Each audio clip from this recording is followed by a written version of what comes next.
Estamos aqui com mais um podcast das filhas, Tá no Sangue, Tá na Obra, Concretizando em Família com Nath e Mari. Vocês já viram que a gente tá num ambiente diferente hoje, porque é lugar que a gente é mais inteligente. Bom, Nath, hoje eu tenho uma notícia pra te dar. Ai, o que aconteceu? Você lembra quando a gente invadiu a série Dito e Feito Tino pra Negócio? Ai, foi maravilhoso, foi muito legal. Pois é, agora nossos pais vão dar o troco. E eles que vão gravar o nosso podcast. Não acredito. Juro, mas o papo vai ser sensacional. É de fundador para fundador. Eu tenho certeza que vai ser um dos mais imperdíveis podcasts nossos, porque os dois são maravilhosos. E vão chamar quem? Os dois maravilhosos fundadores, Fábio e seu Francisco, da Mecan, vão chamar Altino e Expedito da Casa Consultor. Vai ser lindo isso. Ah, então vamos dar espaço para eles. Vem para cá, Altino, vem para cá, Expedito. Tchau, gente. O episódio é com eles dessa vez. Olha, vocês cuidem bem da nossa audiência, hein? Olá, pessoal. É uma satisfação muito grande estar invadindo aqui o podcast Tá no Sangue, Tá na Obra, né? Numa visita muito especial aqui em Belo Horizonte hoje, com a presença do seu Francisco, seu Fábio e com o Altino, né, Altino? E seu Francisco e Fábio, seu Fábio, fundadores do Grupo Orguel, uma empresa que é referência no Brasil em termos de equipamentos, locação, né? E que tem muita história para nos contar, né, Espírito? Exato. E para começar, eu gostaria que vocês fizessem uma apresentação rapidamente, quem é quem, né? Porque o pessoal aí não conhece quem é seu Francisco, seu Fábio, muito rapidamente, quem são. Acionista da Orguel. E desde os tempos de 63, 64 anos atrás, começando uma empresa que não sabia direito o que fazer, mas sabíamos que ia vender alguma coisa. E a primeira coisa que a gente escolheu foi vender. Vender, então, criamos uma empresa chamada Provendas. Esse foi o motivo, né? Onde nos apoiamos para iniciar o nosso trabalho. Chegamos à conclusão de que era viável e que íamos aproveitar os conhecimentos que tínhamos reunidos durante a nossa juventude. Eu, com 23 anos por aí, e o Francisco, pouco menos, não tão menos, né? Mas... E começamos então. E o Francisco, o conhecimento que ele adquiriu foi, que ele reuniu, foi venda de máquinas, produtos, peças. Então, a partir desse momento é que nós iniciamos a nossa empresa. Até então, a Orguel, e o Francisco, com uma certa afinidade também de materiais para construção, de materiais para acabamento de construtoras. Agora nós gostaríamos de ouvir um pouco o seu Francisco aí, né, seu Francisco? Naquela época, há 64 anos passados, agora fazendo 64 anos, tudo era São Paulo. São Paulo, Minas Gerais, é como se fosse o interior. Tudo era São Paulo. As fábricas todas, tudo que era São Paulo. E o Fábio trabalhava numa empresa francesa que obteve muito conhecimento. Aí ele montou uma empresa, chamava, uma empresa Provenda, depois a Orguel. E essa empresa tinha muito assim, começou a pegar representações, distribuição de empresas, por exemplo, São Paulo, era a Dinapac, a famosa Dynapac, foi uma das primeiras, depois veio os vibradores fibro, depois vieram outras empresas que foi acumulando esse conhecimento que tinha e foi adquirindo esse. E também uma coisa importante foi o relacionamento, porque o Fábio, quando mexia com vendas, se relacionava muito.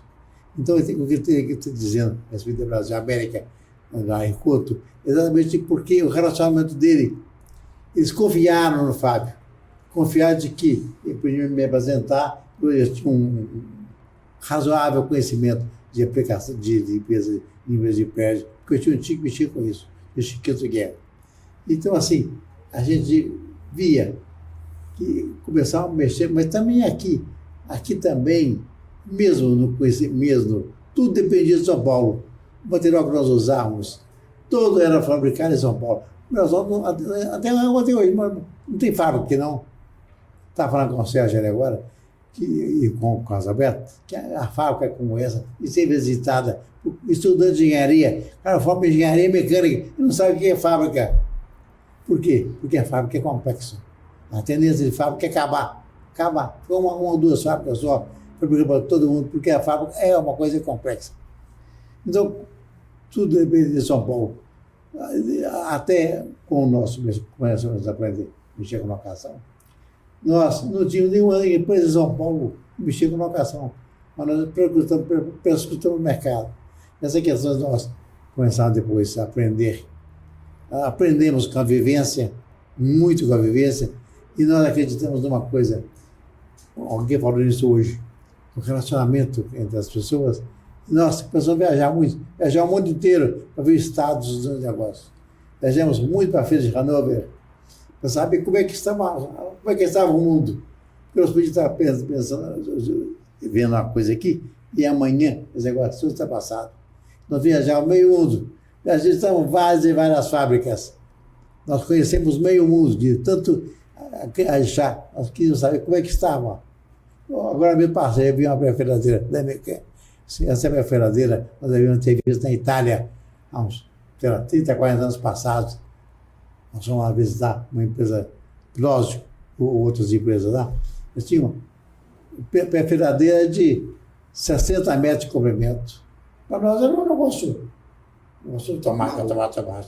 Então, assim, nós aprendemos muito com as dificuldades. As dificuldades eram muitas, porque não tinha capital. Então, nós, aqui em Belo Horizonte, em Minas Gerais, tem um escritor, Guimarães Rosa, que falava que, antes de tudo, o homem precisa ter coragem. Nós tivemos muita coragem. Há 64 anos atrás, dois meninos, né, podemos falar assim, 23 anos, 20, tinham uma vontade enorme de fazer algo diferente, né? E uma das marcas do Grupo Orgel é o pioneirismo, né? E esse pioneirismo é até hoje, né? É referência nacional em máquinas, em locação. E nessa primeira fala eu pude notar características muito marcantes que vocês dois trouxeram para a empresa, para o Grupo Orgel, né? O senhor falou de confiança, né? Como que alguém tão jovem podia transmitir confiança naquela época? Alguma coisa tinha, né, de valor, né? Como que esse olhar, essa busca constante de buscar coisas novas, né, tinha, na verdade, por trás a ânsia de aprender, né, do conhecer, né? Eu queria perguntar para o seu Francisco, depois ouvir um pouco do seu Fábio, essa construção de valores que vocês foram fazendo ao longo das necessidades, das dificuldades da vida e que transmitiram para a empresa, né? Quais são esses valores, né, que vocês é a referência do grupo, né? A gente que vive com vocês, a gente vive isso, mas eu queria que vocês falassem um pouco desses valores. Eu vou dizer, eu acho o seguinte, nós somos criados na roça, uma família de 10 filhos, e nós levantávamos de manhã para buscar vaca. Buscar a vaca que faltou, buscar a vaca e tinha que saltar um rio. Então, saltar um rio, a preocupação da minha mãe, saltar o rio. Muitas vezes a gente tocava a vaca, e chegando no rio, a gente pegava no rabo da vaca, para atravessar o rio. Medo de ser levado pela correnteza, tal o tamanho da gente. Tal o tamanho da gente. Então, cria na roça, você aprende muito a roça. A criação na roça. O ideal seria toda criança ser criada na roça, porque eu acho que o maior conhecimento que nós temos, Fábio também, e eu, tivemos, foi na roça. Não tem recheio, tem vaca brava, não tem lobisomem, essas coisas todas da roça. O medo, ele condiciona você. Você não pode ter pouco medo, é muito, o medo demais é pouco. Contrário. Assim, o medo, ele formata a pessoa. E nós aprendemos muito com a minha mãe. Meu pai lia muito, é um cara inteligente e tudo, mas quando eu lembro hoje da minha mãe, ditados populares. Ditados populares se fala pouco enxertado, fala pouco e está falado. E você aprende muito. E minha mãe ensinou isso. Tanto assim que no livro da família, você conhece o livro, Cachoeira de Lembranças, está lá, não é um livro do Orgel, não. É um livro escrito por Magno, os ditados populares que ele ensinou para a gente. Eu estou pretendendo escrever um livro. E escrever um livro assim. Olha o quê? Tem que ser texto pequeno. Texto pequeno que fala muito é ditado popular. Então, assim, o aprendizado que nós tivemos muito. E coragem. Hoje chama de ousadia. Os dois jovens fizeram foi conquistar a confiança, né? Esse é um valor que vocês tinham desde jovem, né? Porque por confiança das pessoas é que vocês pegaram o serviço para fazer e iniciaram a empresa. Sem hoje, né, o que a turma fala como fazer um plano de negócio, ver se tinha dinheiro ou não, vocês meteram a cara, foram, como disse o seu Francisco, botaram a coragem, né, foram lá no negócio, é isso daí. Mas realmente o que veio nos guiando é a vontade de fazer, a vontade de construir, a vontade de inovar, de aparecer com alguma novidade. Nós não tínhamos capital na época, não temos hoje também, mas contamos com amigos financeiros. Éramos ou somos. Éramos ou somos. Capital. Bom, depois você explica aí. Uma frase aí. Mas então, Mas aqui é capial? Capial é gente do sítio, não é isso? É da roça. Da roça, é isso aí. Mas então, essa moldagem da nossa personalidade, acho que ele vem desses medos. Esses medos. Porque temos aqui uma característica, vocês já devem ter percebido, evidentemente. O Francisco é mais arrojado, eu sou meticuloso, eu não quero correr grandes riscos. Então, essa moldagem é que tem nos ajudado muito ao longo do tempo. E nós fizemos muita coisa que não poderia ter feito. Muito bom. Lá na Casa do Construtor, desde o início eu tive uma cogestão com o espírito, né? A gente dividiu os papéis, cada um tinha também uma personalidade, uma habilidade, e a gente foi aproveitando a habilidade de cada um para fazer uma cogestão na empresa, né? Normalmente as empresas têm uma única pessoa que manda, né? Que manda, desmanda. A gente entende que pelas características de vocês, né? Vocês também construíram um negócio fantástico com uma cogestão, cada um respeitando o trabalho do outro, né? Qual que foram essas dificuldades que vocês tiveram ao longo dessa jornada, né? De fazer essa gestão da empresa, essa cogestão, né? Quais foram essas dificuldades que vocês encontraram nessa caminhada? O que eu posso atribuir é sempre buscar o melhor. Bom, nós temos a consciência de que não somos uma empresa grande, não temos um conhecimento do produto.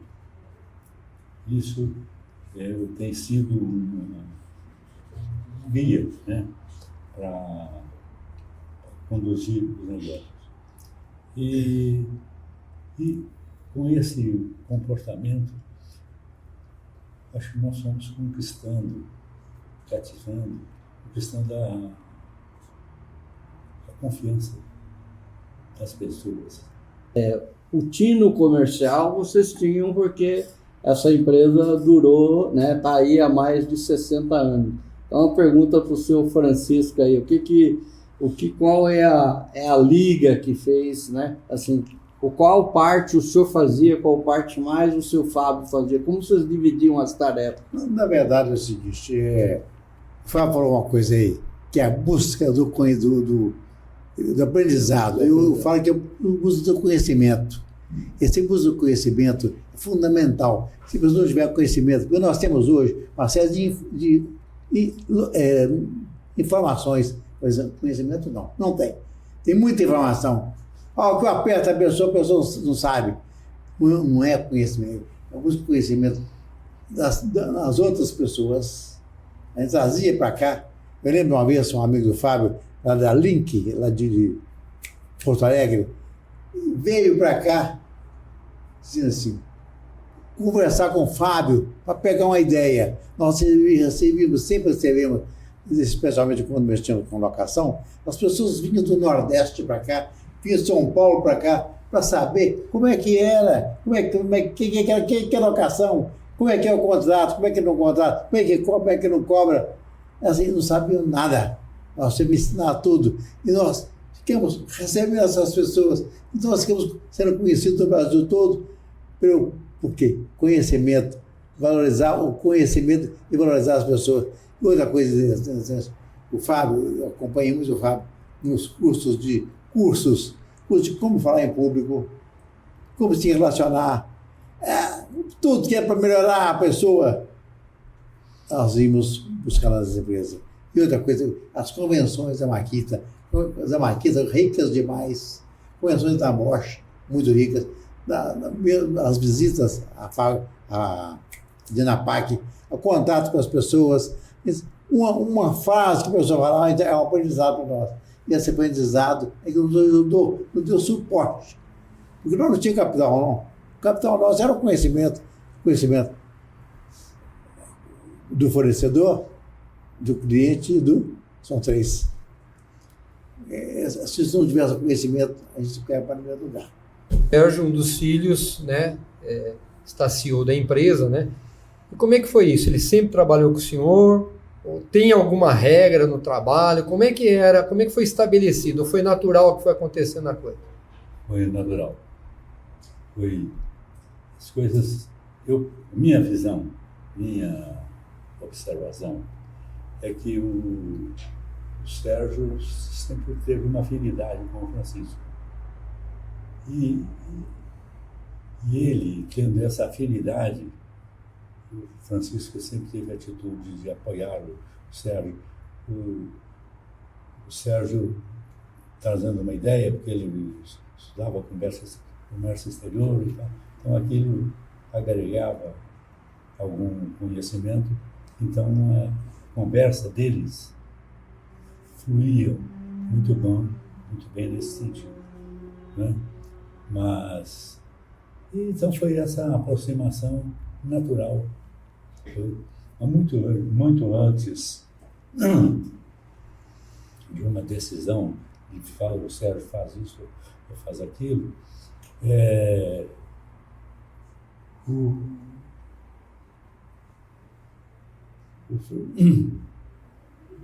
Francisco, com essa afinidade que ele sempre teve com o Sérgio, então eles fluíam. Foi meio que um tutor do Sérgio ao longo do tempo. É possível, talvez poderia dizer, eles não têm diferença, se dão bem, mas eles têm uma coincidência de pensamento, de desejo, de estilo. E que conselho o senhor dá hoje para quem tem uma empresa, né, e quer fazer e precisa fazer uma sucessão na empresa, que tem filhos preparados. Hoje a maioria dos filhos fez faculdades, etc. e tal. O pai deve chamar o filho e mandar: filho, assuma a empresa, ou deve buscar profissional no mercado? Que conselho o senhor dá? Olha, na minha opinião, as coisas precisam ser fluídas. Fluir de um jeito natural. Sem um golpe. Complementar o que diz, é o seguinte: eu sou a favor, se o filho for mais ou menos posto executivo, tem a empresa, tem o conselho, tem o executivo. O executivo traz ideias diferentes, você pode dispensar a hora que você achar adequado, afina ou não afina com a empresa, mas acontece que você não fica preso. Você bota o seu filho para dirigir um negócio, tira o de lá, bota corrente para tirar. Eu estou aqui, eu sou bom. E a pessoa sempre acha que é bom, sempre acha que é competente. E às vezes não é. Aquela competência não é para aquele negócio. Então, a pessoa que sabe lidar com dinheiro, sabe lidar com conhecimento, lidar com pessoas, se não souber isso, não vai para frente. Mas o senhor fez uma coisa desafiadora aí, né? Porque, na verdade, o Sérgio é da família e vocês botaram ele, assim, assumindo um cargo, né? Não. E, assim, então, o senhor teve que legitimá-lo, né? Vocês dois. Mas sabe por quê? Porque achavam e confiavam nele. Não, eu tenho a coragem suficiente para chegar e falar: você não serve, tchau, você vai fazer esse curso. Se não tiver essa coragem, não adianta. Agora, o senhor Francisco, o senhor falou de conselho, né? Como é que foi a organização da governança dentro do Grupo Orguel? O que foram fatos relevantes que fizeram o Orguel olhar para a sua governança? Preocupação com o futuro. Porque, na verdade, se você não preocupar com o futuro, o que você faz hoje aqui pode não valer de nada. Outra coisa é a Fundação Dom Cabral. Nós aprendemos muitos relatórios que a gente usa hoje, até todos os relatórios que a gente recebe diariamente de faturamento disso, daquilo, é Fundação Dom Cabral. Nós temos vários cursos, e a convivência também. Nós tivemos uma oportunidade de conviver 2 anos e meio com 8 empresas tradicionais aqui de Minas. Tinha tudo quanto é área. Tinha a área construtora, tinha a área de agrícola, tinha a área de vendedor de leite. Então, você convive, essa convivência gera aprendizado. Todo mundo do mesmo estágio, preocupado com a associação, e você troca ideias. A troca de ideias é muito importante, porque você aprende, e se não aprender, não tem jeito. Então, o senhor aconselha a quem tem uma empresa a procurar sempre fazer um benchmark, procurar outras empresas e se instruir, buscar uma entidade como a Fundação Dom Cabral, o Instituto Brasileiro de Governança Corporativa, que são, né, institutos que são coisas formadores de pessoas, né, e que podem ajudar as empresas, né, a trocar experiências, né, como nós estamos fazendo aqui hoje, né, e como sempre fizemos, aliás, viemos aqui buscar sempre referências e aprendemos muito com o Grupo Orguel, né. Então isso foi sempre para nós uma referência muito grande, né, de como administrar uma empresa, como respeitar o cliente. Então, porque as pessoas sempre acham que eu sou competente, eu sou bom, sou ótimo. Nenhuma pessoa acha que ele é ruim. Quem está de fora observa o andar da carruagem e percebe: eu pude ter feito isso, feito aquilo outro. E outra coisa também, eu sou favorável. Muitas pessoas, uma troca ideia, outra troca ideia. Banco de ideias é uma coisa formidável. E 2 pessoas têm melhor ideias que uma só. Beleza. Só queria, assim, hoje seu Fábio, seu Francisco tem vários netos, né? E Como é que foi o trabalho dos combinados, né, entre vocês? Porque, vamos dizer assim, um neto quer vir trabalhar aqui. Ele pode vir trabalhar? Tem combinados que vocês fizeram entre as famílias para que haja uma regra, né, para não... que nem o senhor falou, tem que ter a competência, né? Mas eu quero ir lá. Né? Como é que funciona isso? E como é que vocês trabalharam esses combinados na família? Hoje, muitas empresas, né, têm em seus estatutos, né, assim, se aceitam ou não aceitam os filhos ou netos para trabalharem nas empresas. Tem algumas até que dizem assim, que o filho é aceito na empresa para trabalhar, ele vai como estagiário, e depois, para assumir qualquer cargo na empresa, ele tem que trabalhar fora, por exemplo, numa outra empresa, conquistar um cargo lá, ele ser um diretor de uma empresa fora, para depois, se ele quiser, voltar a ser um diretor naquela empresa, né? Existe alguma regra aí na empresa de vocês? O senhor Francisco pode me responder isso daí? Se existe alguma regra nesse sentido ou não no Grupo Orguel? Tem sim. Na verdade é o seguinte, na Fundação Dom Cabral, tem uma professora lá que nos ensinou muito. Inclusive, hoje nós temos um manual dela que escreveu como deve ser o conselho, como deve ser. É interessante, até posso te arrumar uma cópia, porque mostra claramente o que é o diretor-presidente, os diretores, o que é conselho, o que é conselho de acionista, o que é conselho de administração. Então, um handicap de todos esses eventos mostram para a gente que a gente não sabe nada. Na verdade, que o conhecimento é uma coisa muito largo. A gente só conhece aquilo que está perto da gente, longe não conhece. Longe da escola e outra coisa. Tem que aprender sempre, sempre, sempre, sempre. O Fábio, aprendi a buscar conhecimento com o Fábio.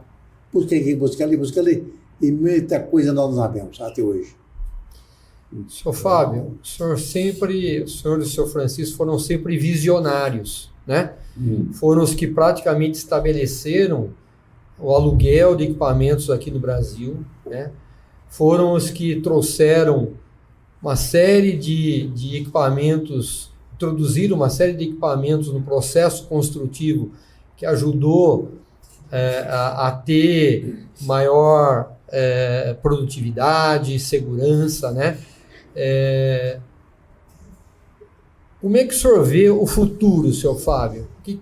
Assim, um homem visionário como o senhor, como é que o senhor vê o futuro do aluguel, dos equipamentos, da construção no Brasil? Esse processo de mudança, ele vai acontecer sempre. A gente olha para trás, esse exemplo lembrado aí pelo ele vai continuar acontecendo. Então, nós não podemos fechar os olhos.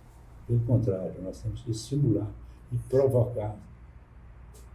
Assim como nós fizemos no passado, íamos para as feiras, ia fuçar nas feiras, assim. Não tinha nada a ver com o nosso negócio, mas eu queria ver o mundo. Achar as novidades. Exato. Então, eu acho que vai continuar mudando. Uma mudança constante, não vai acontecer nada de extraordinário. Esse é o processo. O processo é que vai se repetir, mas com menos intervalos. Sr. Francisco, vamos lá. Qual que é o conselho que o senhor desse? O conselho é o seguinte, é pensar, pensar e pensar. O Fábio tem um mote que fala que tem que ter paciência, paciência. Senão não vem essas coisas. Porque a pessoa impaciente, ela quer a coisa realizada e não é. Tem que pensar muito, muito, muito. E muitas vezes tem que chamar pessoas que sabem pensar, sabe disso. Né? Tem pessoas que sabem pensar, pessoas que não pensam. Tem que conversar, avaliar o que é bom, o que é ruim. Porque o futuro só Deus sabe. Deixa eu acrescentar, se não licença, que está me ocorrendo, que a gente, na empresa, a gente tem que aproveitar o potencial que representa para a empresa os profissionais. Nós temos que aproveitar, não podemos bobear com isso. Nós passamos por uma experiência, vocês presenciaram parte delas, se alguém quer chegar e mudar a empresa de cabeça para baixo.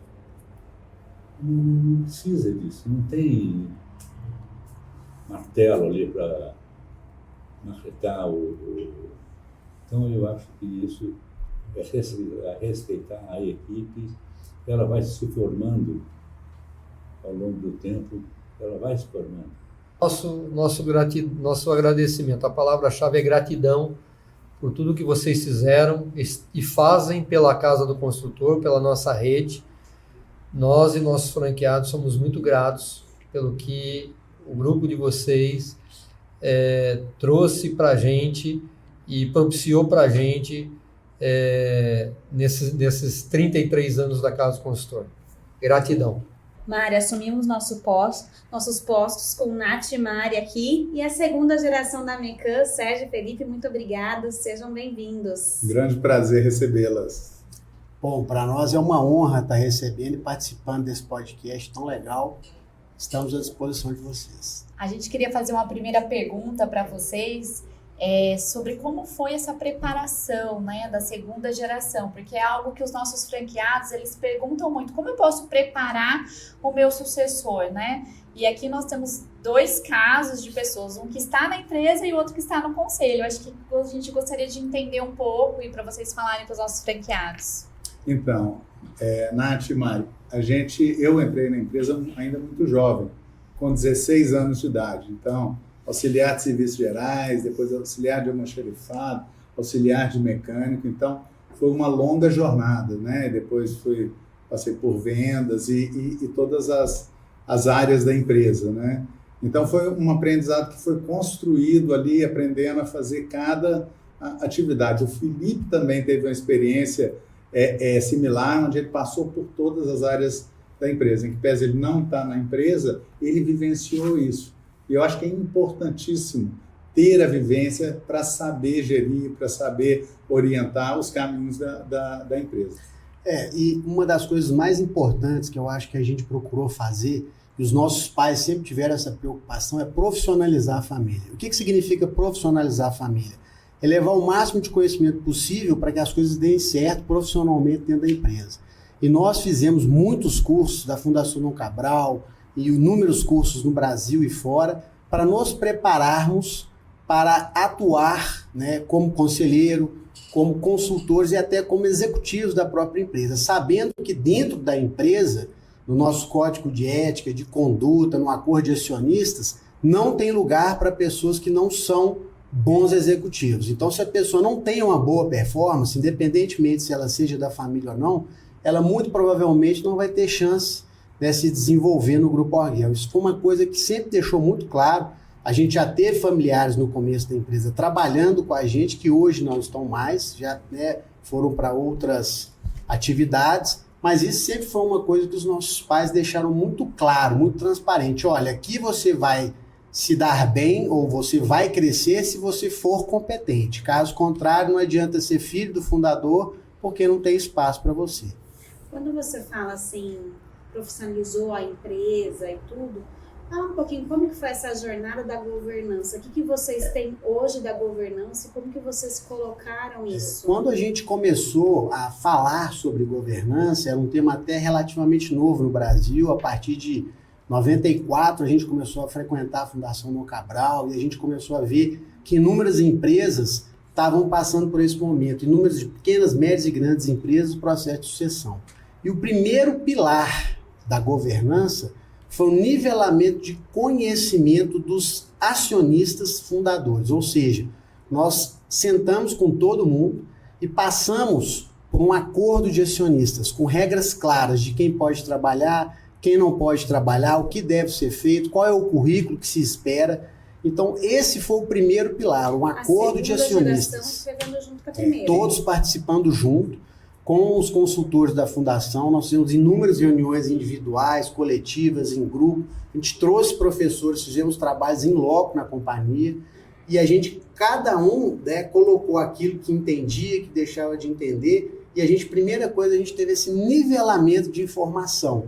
E qual é os conflitos de agência, o que é patrimônio, o que é da empresa, o que é da família, onde que deve ter ali as discussões, né, pessoais, as discussões profissionais. Então, esse nivelamento foi o primeiro pilar que a gente colocou na governança. E a partir daí, a gente começou a fazer, né, instalar os conselhos de acionistas, os conselhos de administração e colocar as pessoas certas nos lugares certos. Muito interessante isso que o Felipe está falando, porque lá nos idos de 99 e 2000, nós iniciamos um processo com a Fundação Dom Cabral, e de 2002 a 2006, toda a família, né, a primeira e a segunda geração foram para a faculdade, foram para a escola, aprender o que é gestão, o que é governança, conhecer noções básicas de finanças, de contabilidade, de processo. Então, esse nivelamento foi muito importante, né, para a gente entender quais seriam os principais KPIs, os principais drivers de crescimento, como é que a empresa ia se posicionar. Então, esse nivelamento foi, de fato, muito importante. E, logo em seguida, todos os executivos, os diretores passaram pelo mesmo nivelamento. E depois, o nível gerencial também. Nós treinamos mais de 100 pessoas que fizeram o ciclo completo na Fundação Dom Cabral. Então, isso permeava desde o acionista, fundador, as famílias, os executivos, os diretores e gerentes. Então, todo mundo falava a mesma língua e fala até hoje. Esses ensinamentos da Fundação Dom Cabral, você acha nos nossos painéis de board, nos nossos KPIs, na nossa gestão do dia a dia, na contratação de resultado, o planejamento estratégico, ele desdobra, né, nesses KPIs e tal. Isso tudo originou lá atrás, há mais de 20 anos atrás. Eu queria fazer uma pergunta, assim, qual que foi o momento mais desafiador para vocês? Que vocês falassem, nossa, e agora, né?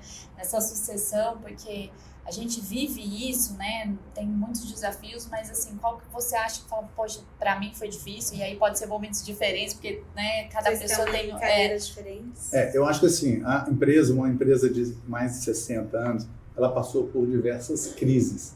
A crise é sempre um momento da verdade. É sempre um momento desafiador.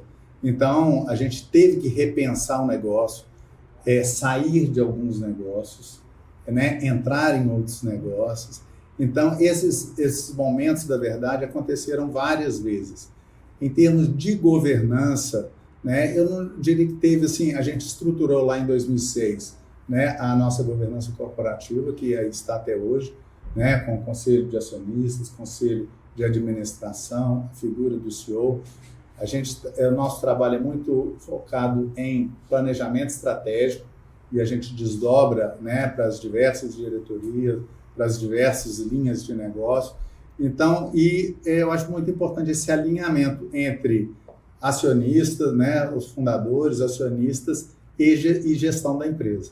Então, em que pese houveram vários momentos de vamos falar estresse, mas mais relacionado à questão de mercado, eu posso dizer que a gente teve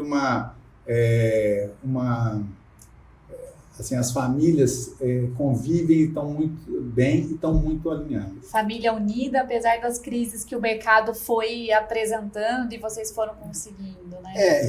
Do ponto de vista do que a gente já passou da vida empresarial à vida familiar, não é que a gente tem um mar de rosas, tudo em paz, tudo tranquilo. É sempre muito em função do que é o melhor para a empresa, né? Do ponto de vista empresarial, nossas famílias estão sempre mirando o melhor. E dentro desse mar de rosas que a gente sempre tem vários desafios. O primeiro desafio era unificar a gestão, porque você tinha 2 gestões, nós conseguimos fazer um conselho inicialmente provisório para poder ter um presidente. Depois foi desse presidente, inicialmente, que foi o Francisco Guerra, que era o meu pai fundador, que assumiu essa postura, que ainda a gestão era compartilhada. Depois disso, a gente teve um outro movimento, que era a sucessão, né? Francisco foi para o Conselho de Administração, o Sérgio assumiu, que era um outro desafio. Depois desse desafio, a gente teve Veio o desafio das gerações. Veio o desafio das gerações e um ponto, acho que crucial. A gente sempre teve muitos bons profissionais que tocavam as empresas e que sempre nos apoiaram nesses processos. Esses profissionais, né, eu posso citar aqui o Savassi, o Carlos Alberto, o Marco Aurélio, pessoas que realmente, o Moreira, que participaram e nos ajudaram também nessas transições, apoiaram o Sérgio, né? Depois nós tivemos um outro momento, que era a participação de um private equity de fora, que era um dos maiores do mundo. Foi um sucesso, né? Porque é muito difícil você fazer essas negociações e tudo, e a gente conseguiu, graças a Deus, fazer com que tudo fluísse bem. E aí a gente veio por momentos, viemos por crises enormes no mercado da construção, vivemos muitas coisas que, graças a Deus, eu acho que pela nossa sintonia, pelo nosso time, pelo portfólio de equipamentos e por tudo que a gente também teve coragem de enfrentar e fazer, como o Sérgio falou, de sair de algumas linhas de equipamento, de fazer unificação de inúmeras empresas em centros de distribuição, coisas mais avançadas, com tecnologias avançadas, né? A gente teve que ter coragem também para poder enfrentar e fazer isso e sair hoje, graças a Deus, como uma empresa muito mais leve, muito mais enxuta, muito mais eficiente, com os resultados muito melhores do que aquilo que a gente tinha no passado. Então a gente vê que esses paradigmas, muitas vezes, né, a gente tem que ter paciência para poder tomar essas decisões, mas eu vejo que a gente teve uma dinâmica muito eficiente para tomar as decisões, fazer o que tinha que ser feito e, graças a Deus, chegar aqui onde a gente está hoje, com um futuro brilhante pela frente, né, com planejamento estratégico, com desenvolvimento, com parcerias fora, com novas tecnologias. Então, acho que a gente está, pelo menos, entendendo que a gente está aí no caminho certo. E complementando o que o Felipe falou, toda mudança é um tiro no escuro, né? Você tem uma ideia de como vai ser, mas você não sabe como será na realidade. Então, a gente fez várias mudanças importantes na empresa, que foram fundamentais para o crescimento dela, né? Algumas escolhas muito difíceis, né? Claro que muitas vezes no conselho não era unanimidade, que muitas vezes tinham várias reuniões para tratar do mesmo tema, até que todos estivessem convencidos de que aquele era o melhor caminho, mas eu acho que as decisões no Frigideire foram todas acertadas, né? Mas com muitas emoções, né? Pelo caminho. A gente olhou um pouco para esses desafios da empresa. E quando a gente fala da governança, da sucessão da primeira para a segunda geração, a gente tem uma terceira geração aí, é todo vapor, né? Vocês têm filhas menores, mas você já está com filhos grandes, tudo. Como está o envolvimento da terceira geração no negócio? Então, a terceira geração está envolvida no nível das holdings familiares, né? Então, eles participam, entendem do planejamento estratégico, acompanham os números da empresa, os KPIs, mas não estão envolvidos no dia a dia. Eu diria que, infelizmente, nenhum deles está ali querendo ou apto, pronto para entrar na empresa. E é um problema da empresa familiar, é a sucessão. Eu acho que a sucessão ela é feita em fogo brando, com calma, com tempo, né, para que esse aprendizado aconteça de forma natural, né? Então, assim, realmente essa é uma boa pergunta, né? Mas eu não tenho uma resposta. Eles estão envolvidos nas holdings, né? Participam das decisões no nível das holdings familiares, mas não estão na companhia. E vejo também que, na realidade, como eles tiveram a oportunidade de ter uma educação, graças a Deus, de ponta e estão muito bem preparados, se você pegar hoje qualquer primo, qualquer filho, estão muito bem preparados, né? Tem alguns que já trabalham em outras empresas, que têm negócios próprios, trabalham em outras empresas, então a gente vê que eles estão também procurando caminhos próprios. Eu acho que tem um DNA da nossa família de empreendedorismo, eu acho que quase todos que têm a idade de ter alguma coisa, já têm empresa, já venderam empresas, já fizeram negócio, já trabalharam em outras empresas.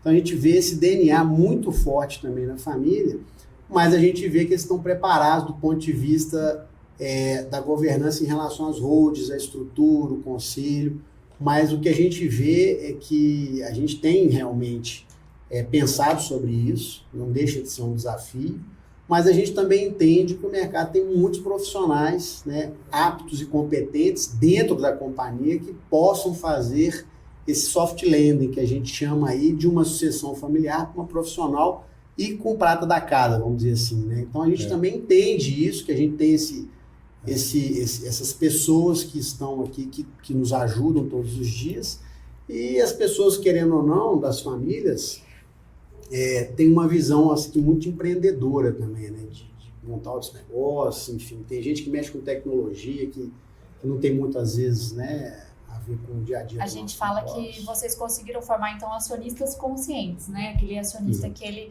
pode não estar no negócio, mas ele entende de negócio e vai conseguir sentar numa cadeira de conselho e tomar as melhores decisões. Eu acho muito bonito quando você fala das pratas da casa, né?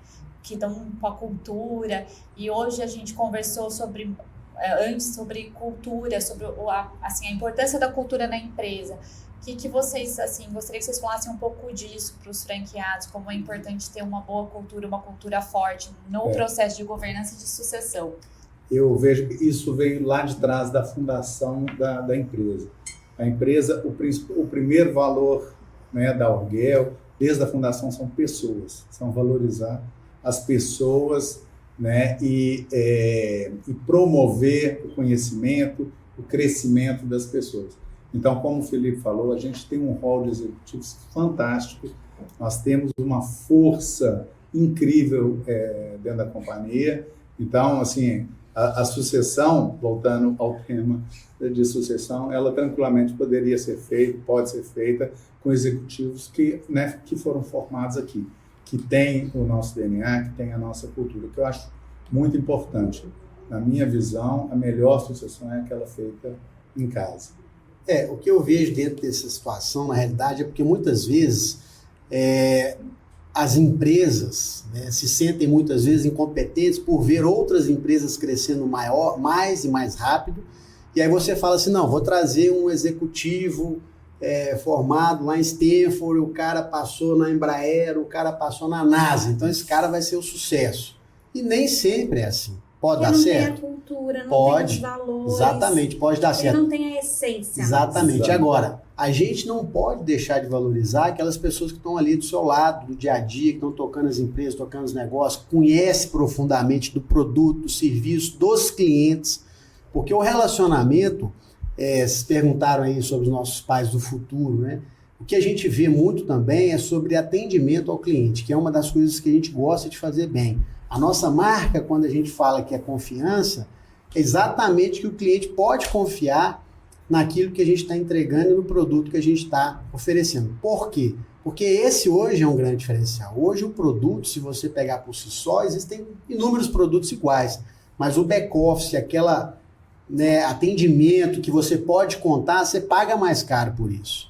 Então, esse é um dos diferenciais que a gente sempre tem, a gente acompanha e vê, e a gente sabe que aquelas pessoas que estão com a gente desde a fundação, que continuam ainda ativos, se preparando cada dia mais, a gente nunca pode parar de se preparar, né? Porque todo dia tem coisa nova, mas a gente tem que ter realmente aquelas coisas mais importantes, né? Que é o atendimento ao cliente, o carinho, o cuidado, e nem tudo é número, né? Tem que cuidar das pessoas.